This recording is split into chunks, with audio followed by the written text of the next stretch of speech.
Hello everyone, today is 15th of July. My name is Sahil and welcome to the newspaper analysis.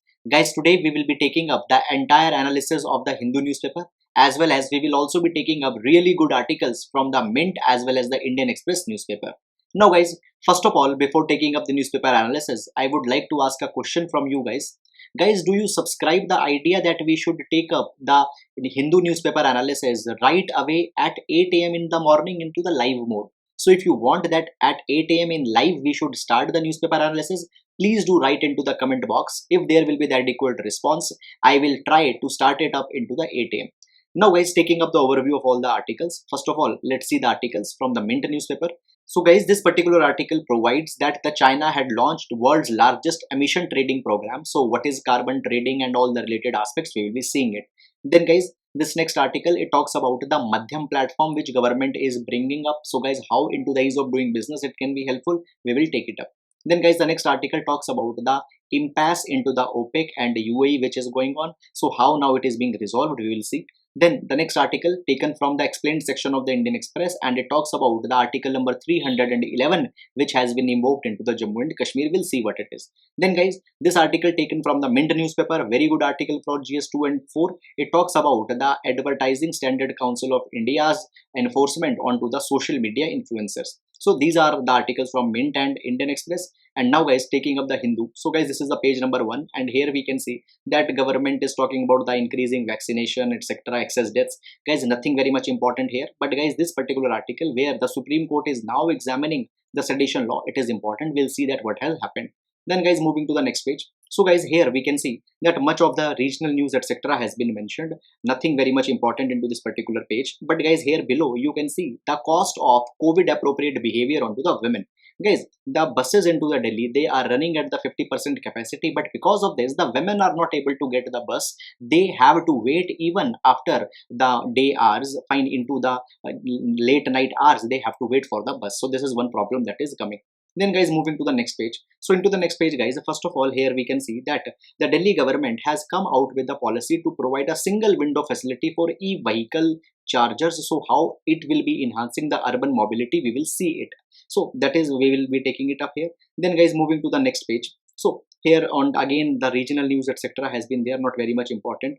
Then guys, here we can see that now Rajasthan is talking about the population control after the UP. So guys, it is turning into populistic measure also.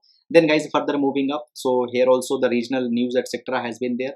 Then guys, on to the editorial page, this particular article is talking about the welfare, how the government is coming out with the schemes which might not be good into the welfare. We will see what it is talking about. Then guys, this particular article, it is talking about the slow vaccination which is going on, not important for UPSC, you can skip it out. Then guys, this particular article is talking about the internal issues going into the Nepal. Guys, already we have discussed this particular article. Moreover, into this particular thing, the internal political details have been given, not important for your UPSC. Then guys, this particular article talks about the Brexit and the internal challenges which are there. Then guys, on to the next page, this article is talking that how people's voice in Kashmir is not being heard by the government. So guys, this article is written into a politically critical tone, not very much important. Then guys, this particular article talks about that how the Delhi chief minister, he is behaving in a responsible manner as he had not given the salaries to the doctors, but at the same time he is asking for Bharat Ratna for the doctor. So you do not need to go here. Then guys, this article is talking about the astrology which has been started by the IGNU and all such kind of things. Then guys, further moving up, this particular the page is carrying the, first of all, the news which have been carried from the earlier pages. We will already be seeing it up. Then guys, here we can see that the Twitter has mentioned that how India is asking so much of information with respect to the people. So we will see that what are the implications. Then guys, this particular article talks about the India-Russia 2+2 ministerial meet. We will see all the issues which are there. Then guys, further moving on to the next page. Now this particular page is mainly talking about the regional issues and all such kind of things, fine, or talking about the section 66A of the IT Act. We have already discussed it also. We will see what it is. Then guys, further moving up. Now here we can see that it has been mentioned that now the Supreme Court will look into the matter of whether the Supreme Court should intervene into the policy or not. We will see it up. Then guys, it talks about the India's neurological burden. We will see it also. Then guys, further moving up, the showcase page, not important. Then guys, onto the world page also, nothing very much important has been given. Then guys, onto the business, here we can see that the Supreme Court has mentioned that the concern of the unit holders is also to be taken up for mutual fund. We will see what it is. So guys, this is all about today's newspaper. Onto the sports page, nothing very much important is there. So that is all for today, and now let's take up the newspaper analysis one by one. Now friends, taking up the first article. So this particular article has been taken up from the Mint newspaper, and it will be important for our GS paper number 3 under the topic of Indian economy and related issues, particularly the ease of doing business. Now guys, here we can see that government is set to launch a new portal, that is the Maadhyam. Now the Maadhyam will be the national single window system for giving the regulatory approval to the various industry players, both the domestic as well as the foreign players. Now guys, first of all, when we talk about the ease of doing business in India, it has often been said that the investors, they face a problem that the regulatory clearances are often not given. Many a time there is no interministerial coordination. So many a times the environmental regulations, sometimes the regulations with respect to the land acquisition, etc. are not into the place. So now to ease this particular problem, the Maadhyam platform is being released. Now guys, if we see the brief features of the Maadhyam platform, here we can see that this particular portal will be giving more than 560 approvals and licenses across more than 28 plus central ministries as well as departments. Moreover guys, under the Maadhyam, not only the central level approval will be given, but the state level approval will also be given. 14 states are right now participating into the Maadhyam portal, and within these 14 states, all regulatory approvals can be availed, and into the meanwhile, all the states and union territories will be participating under this particular initiative. Now guys, further it has been provided here that this particular single window type system will be helping a lot, and moreover guys, it will not only be giving the approvals, rather the investors can also be given a facility to know the approvals which they required, all the know-how. They can also track the status where their approval has been reached. Now guys, if we see into the 2020, government had also came out with the Atmanirbhar Bharat Abhiyan, and under the Atmanirbhar Bharat Abhiyan, India had taken ambitious targets, particularly into the manufacturing sector. And guys, in order to reap all that particular thing, we need such kind of a regulatory framework. So guys, please do utilize it into the GS paper number 3 as a reference, as well as in GS paper number 2 also we can utilize it. So that is all about this particular article, and now we'll be moving to the next article. Now guys, this particular article has been taken up from the Indian Express newspaper, the explained section, and it will be important for our GS paper number 2, the constitutional provisions that were into the news, as well as into the prelims also. A kind of a question could be asked from this particular aspect. Now guys, what has happened? First of all, let's see the very basic information. Guys, into the month of April, government came out with a intel that there are some of the people who are serving the government, but at the same time they are propagating the secessionist ideology, they are having some of the link with the terrorist organization, etc. And because of that particular thing, a kind of a special task force was constituted whose objective was to identify these kind of people. Now by utilizing the article number 311 of the Indian Constitution, such people, such officials have been removed. So now guys, let's see the nitty-gritties associated with this particular article. So guys, here we can see that the Jammu and Kashmir, it had dismissed the 11 of the employees for their alleged link with the terrorist organization. And here the provisions of article number 311 subclause 2 subclause C has been utilized. First of all friends, the article number 311, it deals with the dismissal, removal or reduction into the rank of person who have been employed into the civil capacity under the union or the state. Now guys, under article number 311, first of all, a kind of a protection has also been given to the civil servants. It has been provided under the article number 311 subclause 2 that the no civil servant can be dismissed or can be removed or can be reduced into the rank except an inquiry which is committed, and under that particular inquiry, the civil servant should also be given a fair opportunity that he can represent his or her case. So first of all, here a kind of a protection has been given. But guys, into the same article, the article 311 subclause 2 subclause C, there is one more particular provision. Here it has been provided that however, in some of the circumstances, if the president or governor is satisfied that the conducting of inquiry might not be into the interest of the security of the state, or right now some kind of an urgent action has to be taken, then guys, without the inquiry also they can dismiss the civil servant. So under under article number 311 subclause 2 and subclause C. Now these 11 people have been dismissed. Now under this particular article, guys, it has been provided that no remedy is there to the person. He can only approach the High Court if he believes that unfairly he has been terminated. So now this particular article has been utilized, and guys, again, both the criticisms have been there as well as some people support it also. The people who are criticizing it, it says that it gives a kind of a whimsical power into the hand of a state, and whenever the state will believe that a particular officer is not following their ideology, they can remove it. However, on to the other hand, it is believed that some such power is required into the hand of state, because many a times these officials, because of by the virtue of the authority they are having, they might abuse their position, and therefore for checking them, such kind of provisions are required. So guys, that is all about this particular article. Please do remember it into your please do remember it. It could be important for the examination. So that is all, and now we'll be moving to the next article. Now guys, this article again, it has been taken up from the Mint newspaper, and it will be important for the GS paper number 3 under the topics related to the environment and ecology. Now guys, what has happened? The China has came out with one of our largest emission trading program. Now before going into this, let's take some of the background information. Now guys, you might be knowing this thing that China is one of the largest emitter of the pollution. Therefore, the China's carbon footprint is very much huge. And now as the pledges which were taken under the Paris Climate Summit has to be fulfilled, the China has to reduce their carbon footprint.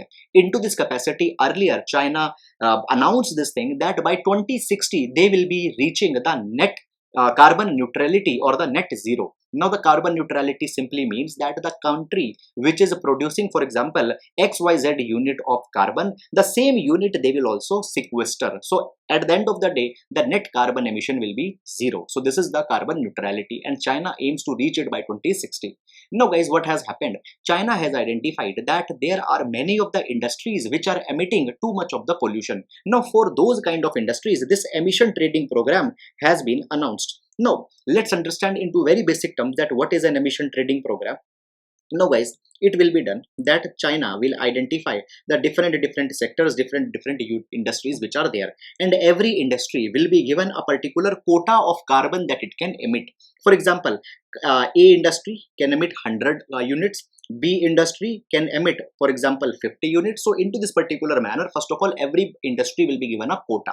Then guys, it will be said that if A industry, for example, 100 quota was there, if they are emitting just 80 units, they will get a kind of a credit of 20. Now this 20 credit they can sell to any other industry. For example, the B, its target was 50, but it was able not to go under 50. It rather emitted the 70. Now guys, the 20 extra it has emitted. So for this 20, what it can do, it can buy the carbon credit from the A. So this carbon trading or the emission trading program, now they are building up. Guys, here what has happened, basically the emission has been linked with the kind of a monetary value. Now every company will try that they should reduce their emission so that they are below the quota, and rather they generate a kind of a credit which they can sell, and against that they can earn some kind of money. So here as a financial incentive is being provided, many a times by the voluntary actions, the companies go for the renewable practices, the basically irresponsible practices, etc. Now guys, the carbon market which has the carbon emission platform which has been started by the China, it will be helping them to reach their peak emissions before 2030, and they will be also reaching their carbon neutrality by the 2060. Now guys, initially China, it has only involved 2,225 companies into the power sector, because the power sector is one of the largest emitter into the China, and it has been said that into the meanwhile they will also be involving the other sectors also. For example, the petrochemicals, fine, then the chemicals, building material, iron and steel, non-ferrous metals, paper, domestic aviation. These 7 sectors will also be involved into a meanwhile, and within 5 to 7 years, all the nearly industries of the China will be coming into this particular platform, and this will be helping China to go for the sustainable development. Moreover guys, the China's Ministry of Ecology and Environment will be acting as the regulator over this particular platform, so that unfair practices are not being adopted. Now guys, when we talk about the emission trading program. It is already going on into the Europe, it is already going into the UK as well as in USA, and now the China has also joined that particular club. Now India also needs to learn that though we are a developing nation, our priorities are to remove the poverty. We want to push up our manufacturing sector, but at the same time the sustainability also happens to be one of the India's most important agenda, and into this particular light now India should also be coming out with such kind of a framework. So guys, we can utilize this particular example as a case study into our GS paper number 3. So that is all about this particular article, and now we'll be moving to the next article. Now guys, this article again has been taken up from the Mint newspaper, and it is important for our GS paper number 2 under the topics related to the international relation, regional issues and such kind of things. Now guys, what has happened? Already, first of all, we had covered few days back into our newspaper analysis that into the OPEC plus, that is the Organization for Petroleum Exporting Countries, a kind of an impasse is going on, a dispute is going on. We have already seen guys that what happened into the 2020, the lockdown was announced into the entire world countries, and because of that the petroleum consumptions, fuel consumption, it went very much down, and because of that we have seen that the prices of the oil into the international market, they registered a very low point. 18 years low point was there. Seeing that particular thing, the OPEC countries, they decided that for next 2 years they will be going for the production cut. That thing was decided, and for 2 years it was agreed. But guys, around the month of November 2020, it was observed that the countries have started to recover back because the vaccine was introduced and all such kind of things happened, and again the production started to increase. Now the demand started to increase. Now as the demand was increasing and the supply has already been cut by the OPEC because of the 2-year agreement that they decided in 2020, what happened? The result was a mismatch, and because of that mismatch the prices were increasing, and right now we are seeing that the crude oil prices have reached to such a high level. Now into this particular setting, what happened? The OPEC countries, they came together and they said that now we don't need to go for the cuts, rather we need to increase the production. Fine. Now guys, into this particular capacity there was a dispute that came between the OPEC members. One of the member, that is the UAE, they said that we want that even our quota that you have given to us, it also needs to be increased, because if it will not be increased then there will be the economic problems that we will be facing. Now guys, against this particular thing, Saudi Arabia was having a kind of a contention. Saudi Arabia said that if you are asking to increase your baseline quota, all the countries will be asking to increase their baseline quota, and then as an OPEC, we are a cartel, we need to control the price, we will not be able to do that thing. So the Saudi Arabia said that you are trying to open a Pandora box, and therefore baseline revision will not be allowed. Moreover guys, Saudi Arabia's one more contention was also there. See, the 2-year agreement which I said was to expire into the April 2020. Saudi Arabia said that we should extend it to the December 2020 because the uncertainty is still there. Again, the new waves are coming. So basically, Saudi Arabia wanted two things: that the baseline quota for UAE should not be increased, and secondly, the agreement should be extended to December 2020. And UAE had the problem for both of these things, so therefore the matter was struck. Now guys, what has happened? The UAE and Saudi Arabia, they have reached a kind of an understanding. And this understanding goes like this. See, earlier UAE was given a quota that they can produce 3.2 million barrels per day. UAE wanted that we should be given a quota of 3.8 million barrels per day. Now as an understanding, they have been allowed that they can increase to 3.65 million barrels per day, and it will be applicable from the April only. Clear? From the starting into the April. So into this capacity, now the impasse has been reduced, and into this thing now the production will be increased, and the demand supply mismatch which was there, it might got stabilized, and therefore the international oil prices will go down. And guys, into the India also some respite will be coming, because when we talk about the India's oil imports, the 83% of oil we are importing from the OPEC plus nations. So into that capacity, it is bringing some kind, will be bringing some kind of good news for India. So that is all about this particular article, and now we'll be moving to the next article. Now guys, this particular article has been taken up from the Mint newspaper, and it will be important for our GS paper number 2 as well as GS paper number 4 under the regulatory regime as well as under the responsibility that the influencers have with respect to the ethical advertising. So 2 as well as 4 both are important. Now guys, first of all, let's talk about some of the basic information before going into this particular article. See, there is the Advertising Standard Council of India, ASC. Now, Advertising Standard Council of India, it is a kind of a voluntary body which is non-governmental into the nature. Here guys, the stakeholders from the advertising agencies, the advertisers, the media houses, they all come together and they see that a self-regulation needs to be there with respect to the advertising. The advertising should not spread a kind of a superstition, it should not spread a kind of an immorality and all such kind of things. So guys, this ASCII, it looks onto the advertising standards into the India. Now guys, what has happened recently, we have seen that the phenomena of social influencers is increasing into the India. Now first of all, the social influencers, these are the people who have a considerable fan following onto the platforms such as the YouTube, Twitter, as well as various other platforms, Instagram, Facebook are also there. Now what happened, they many a time are endorsing a particular product. It might be a beauty product, it might be a health product, and they are telling about that, and they are telling that they have used this particular product, these were the positives, these were some side effects or problems, etc.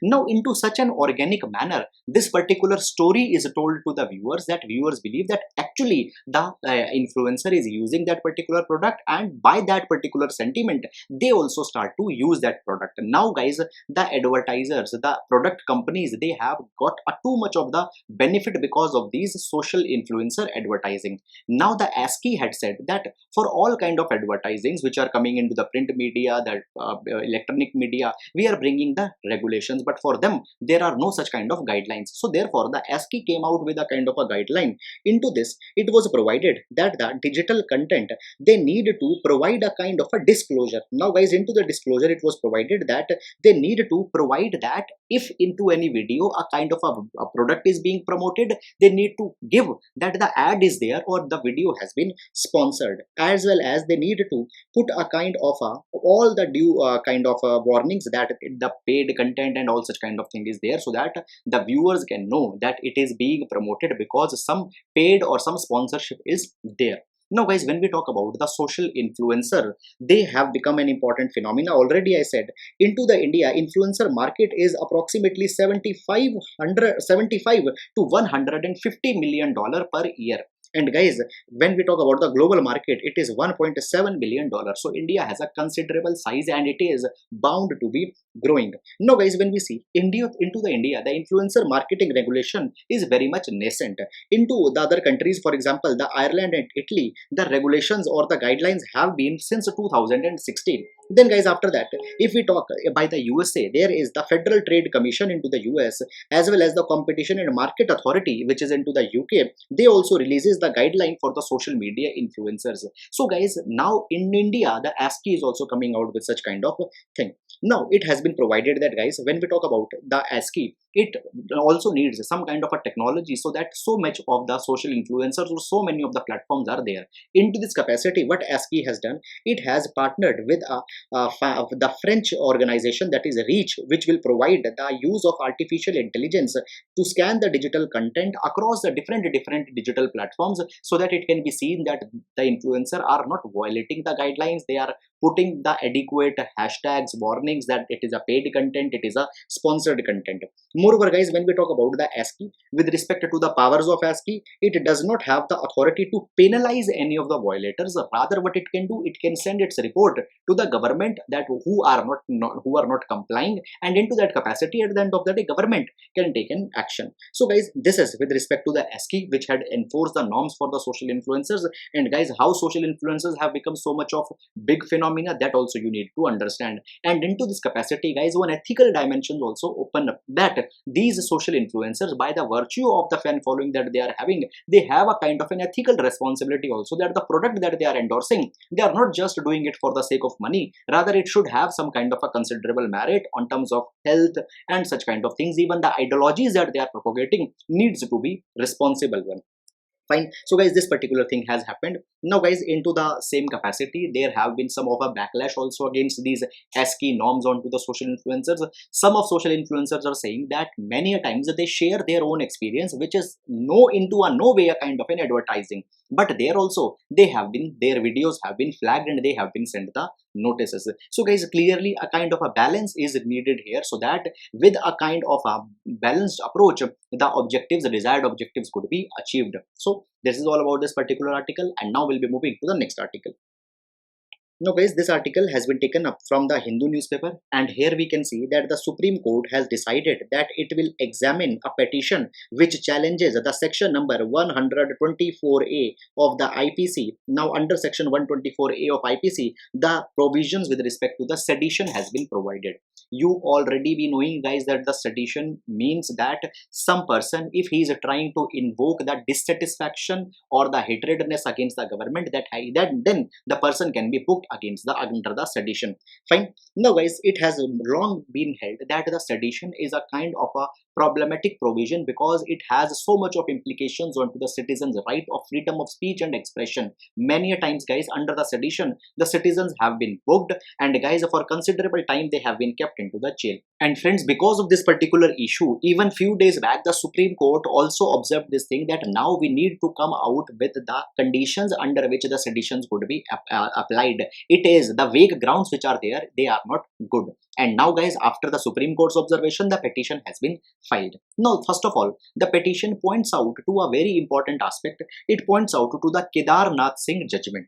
So friends, this judgment was given in 1962, and into this particular judgment, the sedition law was upheld. It was provided by the judiciary that such kind of provisions are needed by the state so that the state can keep the basically can keep the unnationalistic elements at a bay. But it has been provided that now so many years have been passed since 1962, and the time when the Kedarnath Singh judgment was given, they have been considerably changed. Now guys, it has been said that a kind of a new doctrine had been pronounced many a times by the Supreme Court, that is the doctrine of the chilling effect. This doctrine of chilling effect says that there are some of the provisions which have considerable impact onto the freedom of speech and expression, and if such kind of provisions are there, these provisions are to be removed. Now guys, this particular doctrine was not developed into the 1962. Even into the USA, this doctrine has been developed into the 1967. Moreover, it has also been provided that into the 1962, the scope of interrelationship of the fundamental rights, such as the fundamental right of liberty, equality, dignity, it is also very much restrictive. Is it clear? Their scope has been expanded afterwards. So guys, now under the light of expansions of the fundamental rights, under the light of doctrine of chilling effect, where it has been said that the sedition has a chilling effect onto the freedom of speech and expression, now the sedition law needs to go away. Moreover guys, it has also been provided that under the section number 124A, where various vague terms have been used, such as the disaffection towards the government, contempt towards the government, and guys, these particular vague kind of phrases can anytime be misused by the state, and the journalist, the activist, they could be booked. So therefore it needs to be avoided. Moreover guys, when we see the judiciary's perception onto the section number 124A, then judiciary also many a times had shown a kind of a dissatisfaction, and guys, therefore many a times the Kedarnath judgment has been impliedly overruled into many of the judgments. So guys, now a serious thought is to be given, and now the Supreme Court is looking into this particular aspect. In few months time it will be clarified that what will be happening. But guys, for meanwhile, you can utilize such kind of thing into your answers with respect to the GS paper number 2. So that is all, and now guys, we'll be moving to the next article. Now guys, this particular article we have taken up from again the Hindu newspaper, and it will be very much important for our GS paper number 1 as well as GS paper number 2 with respect to steps that the government is taking to enhance the ease of living, because always our cities, they don't provide a kind of an ease of living. The citizens, they have to compromise on many of the aspects, and into these aspects, one aspect is the mobility. Now guys, when we talk about the mobility, right now into the urban mobility, the electronic vehicles are becoming very much important. Number one, the use of the electronic vehicles is environmentally more sustainable, environmentally more responsible. Moreover guys, the electronic vehicle, they are very much friendly for the people also, because guys, they give much of the much of the fuel efficiency when we compare it with the other kind of traditional vehicles. Is it clear? So therefore now people are using the electronic vehicles. Now guys, many a times it has been seen that many of the places such as the malls, the residential societies, the market complexes, there are no adequate infrastructure for charging the electronic vehicle. And if these places are properly equipped with the e-chargers, fast chargers, then guys, people's adoption of the electronic vehicles will be even more increasing. So basically government wants to promote the e-vehicle, but the infrastructure is not existing. Now guys, the Delhi government had come out with a single window facility for giving the approvals for the e-chargers. So any particular building or basically mall or the society, it wants to get it installed, then onto a single phone call, such kind of things will be established. So guys, this is a very good initiative. We can utilize that how urban mobility is being enhanced, and here the case study you can give. Moreover guys, with respect to the urban mobility, it has been provided that there is one more element also. Some people who don't have car, they are dependent on to the buses etc. for their transit. Now guys, the Delhi had also collaborated with the Google, and they have integrated the Delhi's public transit system onto the Google Maps platform. Now onto the Google Maps, people will be able to see all the dynamic as well as the static information with respect to the Delhi buses. They can see the location of a particular bus. They can know that okay, if onto a particular bus stop, into how many minutes the bus will be coming, and into what time they might be able to reach their next destination. So all such kind of information will be there. Moreover, all the routes, all the buses which are flying onto that route will be there. So now the commuters can better plan their commute onto the public transport. So guys, these are some of the good initiatives that has been taken, and guys, as a way forward we can utilize it. If you want to take the name of a city, it is your wish. If you want to avoid, then that also can be done. So that is all, and now we'll be moving to the next article.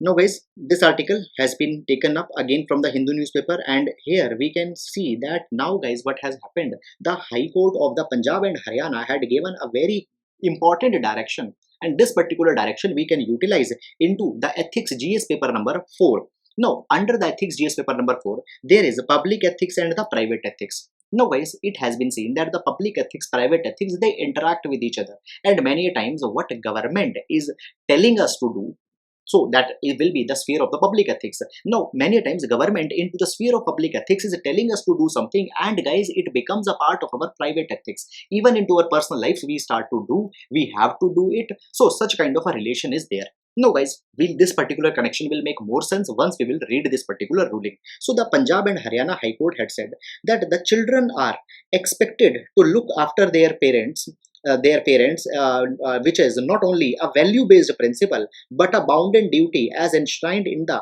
Maintenance and Welfare of Parents and Senior Citizen Act 2007.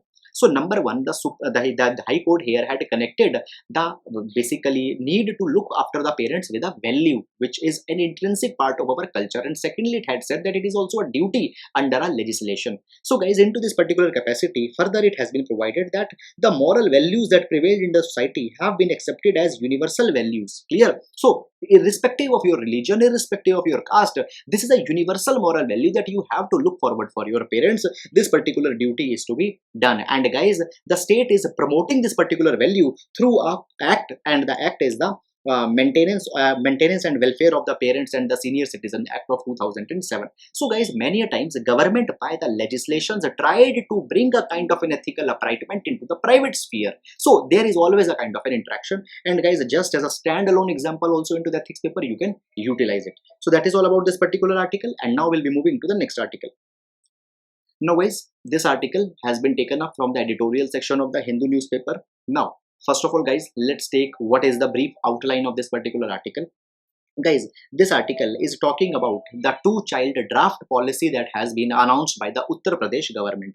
First of all guys, if you are following the newspaper analysis regularly, then guys, within this particular week, 2 times we have discussed already this particular development. First of all, we discussed it on to the 10th of July newspaper analysis, and the timestamp has already been given. Then guys, yesterday on to the 14th July also, at this particular timestamp 8:50, we have also discussed it. So guys, if you have not seen any particular aspect, then you can refer to these 2 particular attachments. Here all the aspects have been covered. Now guys, into this particular article, first of all, the two-child policy has been repeated. Then guys, some of the good dimensions have been provided, and that dimension we will be seeing here.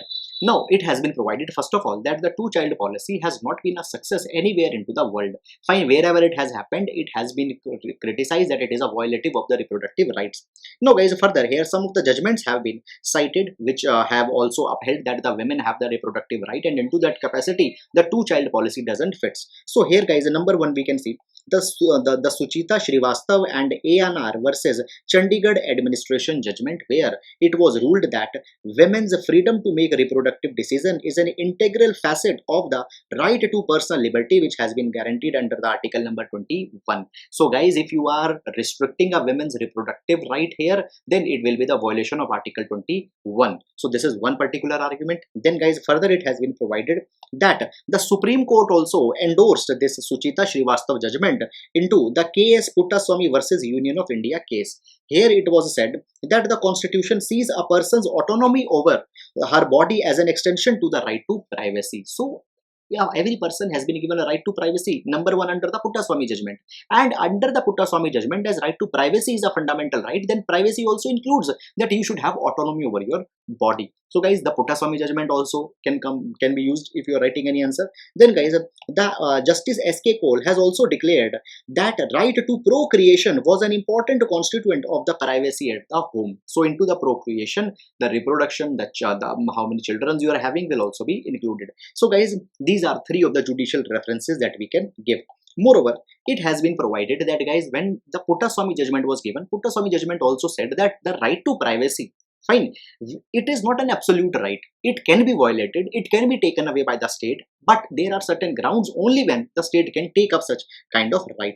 It has called it as the doctrine of proportionality. So under the doctrine of proportionality only the right can be given. Now under the doctrine of proportionality, 4 grounds have been given which are to be checked. Ground number 1, it says that wherever such kind of right to privacy is being taken up, it needs to be rooted into the statute. It should come out with the law. Okay, this particular thing can be done by the state. Then guys, further it has been said that the state should show that the objective of its law is founded onto the legitimate government aim. Is it clear? You need to show us the logic. You need to give a kind of an argument that okay, some kind of a government aim, the directive principle of state policy, etc. will be fulfilled. Okay, this government can also show, for example. Then guys, the third, it has been provided that there are no alternatives and less intrusive measures available to achieve the same objective. Now here there might be a challenge which can be given because guys, less intrusive measures exist. They are educating the women, educating the men, increasing the prevalence of the contraceptives, making the contraceptives accessible. So into this particular ground, such kind of policy cannot be justified. And guys, then the next is the fourth. It says that there exists a rational connection between the limitation imposed and aims of the statute. Fine. So cost and benefit ratio is also being talked about. So guys, here how we can justify that the limitations that you are imposing, it will be less than the benefits that will be achieved. Already the empirical studies point out that such kind of policy have not been successful. So here also under the doctrine of proportionality, government will not be able to justify this particular initiative. Then guys, further it has also been provided that though there are many of the judgments which are existing which might not be helpful for the government, but at the same time government can resort to some other kind of judgments. And here also one example has been given.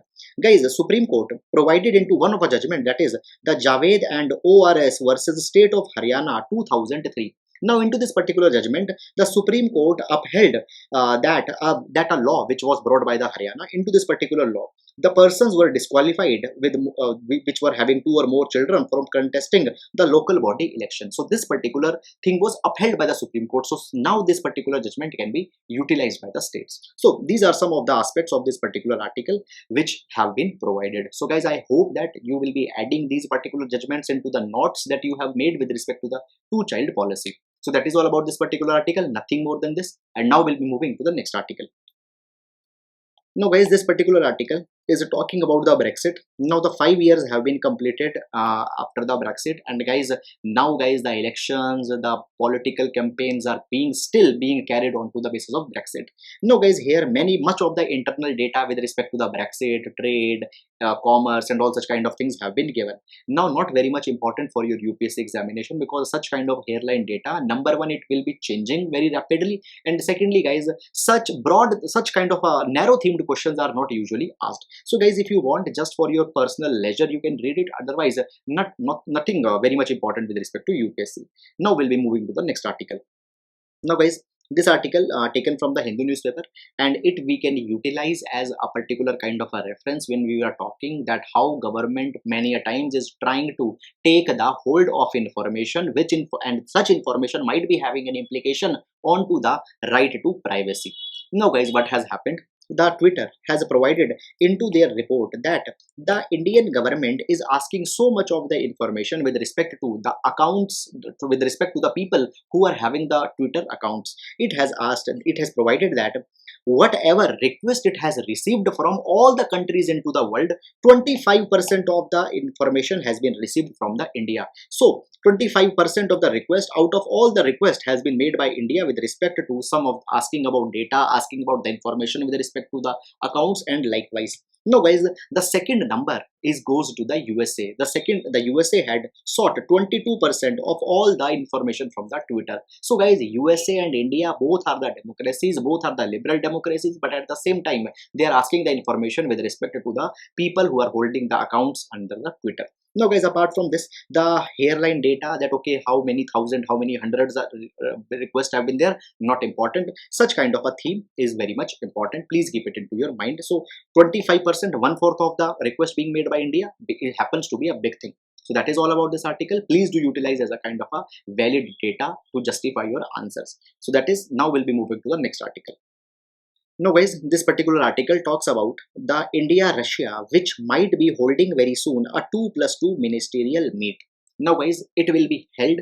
Now the details as what will be discussed, what will be the priorities, what will be the future agreements that will be taken, it is not there. Fine, once this meet will happen, we will see it there into our newspaper analysis. By the way guys, a 2+2 ministerial meet, what it is, basically it is a highest level institutional mechanism between the two countries to cooperate. Here guys, the dialogue happens between the defense ministers and the foreign ministers. They identify the common themes, they identify the common areas of convergence as well as divergence, and they resolve such kind of things.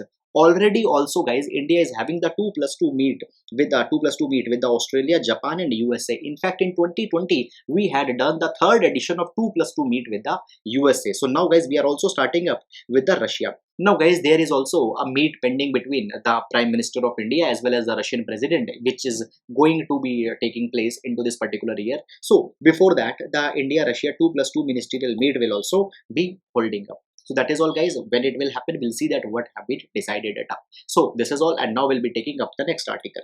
Now guys, this particular article has been taken up from the Hindu paper, and guys, here we can see an important data that has been provided with respect to the mental health, and it can be utilized into the GS paper number 2, social justice, under the topic of the health. Now, as the pandemic has come, the neurological diseases, the mental health, it has become a very important topic, because now, because of the stress, because of the depressions, because of the anxiety that has been created into the people, the neurological disorders will be increasing. Now guys, what has happened? Number one, the name of the report is the Lancet Global Health. Now the Lancet is one of the most reputed health journal. So guys, always you can quote it when the data with respect to the health you are giving it. So here the Lancet Global Health, it has provided that the contribution of non-communicable neurological disorders and injury-related neurological disorders, they have increased. Now the total disease burden has more than doubled between 1990 to 2019. So neurological non-communicable disease burden is increasing. Number one, it might be a problematic thing to our demographic dividend. Number two, the state's expenditure onto the health has to be increased. Number three, onto the individual level basis also, these neurological disorders will have a lot of implication onto the financial stability, onto their sociological well-being, etc. Then guys, it has been provided that these neurological disorders, they are increasing because of many of the factors. Number one, because of the aging of the population. Secondly, it has been provided that the high blood pressure, air pollution. So pollution is a kind of an unusual thing which is coming. So guys, with respect to the environment and ecology, you can also provide that how air pollution is leading to the neurological disease also. So such attachment could also be there. Then because of the dietary risks, high fasting, plasma glucose and high body mass index are also leading to such kind of things. So guys, active lifestyle, etc. is a kind of a compulsion. Further guys, it has been provided that the strokes, they caused 7.4% of the total deaths in 2019. So guys, these non-communicable diseases are becoming more problematic. Earlier, India was reeling under the infectious diseases, and now these diseases are becoming a important problematic aspect. So please do utilize it into your answers related to the health. And now we'll be moving to the next article. Now guys, this particular article has been taken again from Hindu, and it talks about the it talks about the judicial restraint that the Supreme Court is now planning to take up. And guys, judicial restraint is always very much needed because India faces the problem of judicial activism, and many a times, more importantly than judicial activism, the judicial overreach. Now, first of all, the judicial overreach. It is a tendency when judiciary is forgetting the theory of separation of powers, it is entering into the realm of executive or legislature. Now guys, one particular example we can see what had happened when the second wave of COVID-19 was there. The Allahabad High Court had given many of the directions to the Uttar Pradesh government with respect to providing the BiPAP machines into the hospitals, making sure that every hospital bed is having the oxygen facility. Further, it was provided that all the hospitals where more than 30 beds are there, they need to come out with the oxygen plants, fine with the oxygen plants. Then basically into every block, even up till the village levels, there needed to be adequate number of ambulances, etc. Many of such kind of directions were given. You don't need to go into such nitty-gritties. Now what has happened? The Supreme Court, basically such kind of proposals was taken by the Uttar Pradesh government into the Supreme Court. Government said that this thing, that implementing all such thing what has been told by the High Court will not be feasible for us. Fine. Now the Supreme Court has said that we will study what should be the court's role into the policy during the times of crisis. Here, number one, the Supreme Court had said that prima facie it appears that the executive is always into a better position because they have more kind of an access with respect to the experts, they have more of a data, they have more of a wavelength. So whether the judiciary should go into such kind of policy things or not, we will see it. So nothing more had happened. We will be seeing into the coming days that how this particular matter gets folded up. But guys, as a kind of a reference into the judicial activism related answer, you can use that how judicial restraint is now being adopted. So that is all, and now we'll be moving up into the next article. Now guys, this particular article here, the Supreme Court has given a particular kind of a direction to the mutual fund, basically mutual fund companies. Now see, what has happened guys, in 2020 we have seen that the Franklin Templeton Mutual Fund, it got winded up. Fine. It said that we are not able to run the mutual fund because now the market conditions are such that if mutual fund will be carried, then the people might lose their money. So mutual fund will not be carried up. Now guys, it has been said that by the Supreme Court that you cannot assume that the common people who have invested their money, they are just the laymen, and you cannot say that the domain of experts, if they had provided, then the consent of the people who have taken up the mutual fund units is not to be taken up. Their consent also needs to be taken up. Fine. Here it has been provided that the arguments that the unit holders are lay persons and are not well versed with the market condition is to be rejected. So guys, such kind of observation has been provided here by the Supreme Court. So just this one-liner concept you need to keep it into your mind, not more than you need to go into the details. Fine, because that will not, then not be too much utilizable. So that is all guys about this particular article. So guys, with this we come to an end for the today's newspaper analysis. Guys, I believe that the newspaper analysis is helping you out and it is having a utility into your preparations. So that is all for today. Thank you so much.